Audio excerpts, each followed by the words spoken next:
Good Thursday morning to you. This is Reverend Phil Anderson, pastor of Oakland United Methodist Church and Kansas Avenue United Methodist Church here in Topeka, Kansas.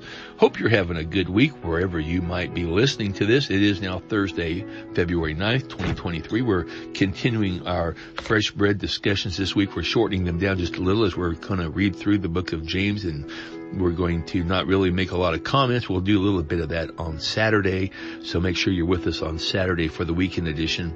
Well, we're going to continue where we left off yesterday. And again, the Message is a great translation. It's more in a contemporary language, not one you want to do deep Bible study in possibly, but we're not doing a deep dive into James. We're just reading it. And hopefully this version is something that's very easily comprehended when you're listening to it, so you don't have the words in front of you.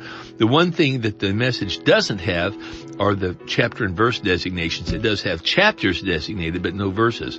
So it's really hard to compare exactly where James is at in the different Bible verses for the Message in that regard, comparing it to, say, the New International Version, a New Revised Standard Version, New Living Translation, King James, any of those, New American Standard. All of those have consistently designated scripture verses that are marked, not as because that was the way that they were done originally, but it was done as a tool for us to be able to use the Bible. Well, the Message doesn't have that, so we're just going to read through. There's more of a paragraph form presentation rather than a verse-by-verse presentation that you see most other translations. Well, we're going to pick up from where we left off yesterday here in James chapter 1, and it'll be about 2/3 of the way done with this chapter. Post this at all the intersections, dear friends. Lead with your ears and follow up with your tongue, and let anger struggle along in the rear. God's righteousness doesn't grow from human anger. So throw off all spoiled virtue and cancerous evil in the garbage. In simple humanity, let our gardener, God, landscape you with the word, making a salvation garden of your life.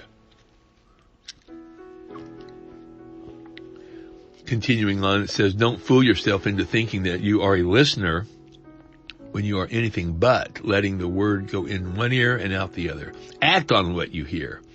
Those who hear and don't act are like those who glance in the mirror, walk away, and 2 minutes later have no idea what they are, who they are, and what they look like. But whoever catches a glimpse of the revealed counsel of God, the free life, even out of the corner of his eye, and sticks with it,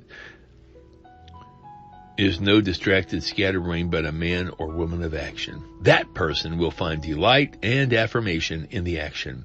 Anyone who sets himself up as religious by talking a good game is self-deceived. This kind of religion is hot air, and only hot air.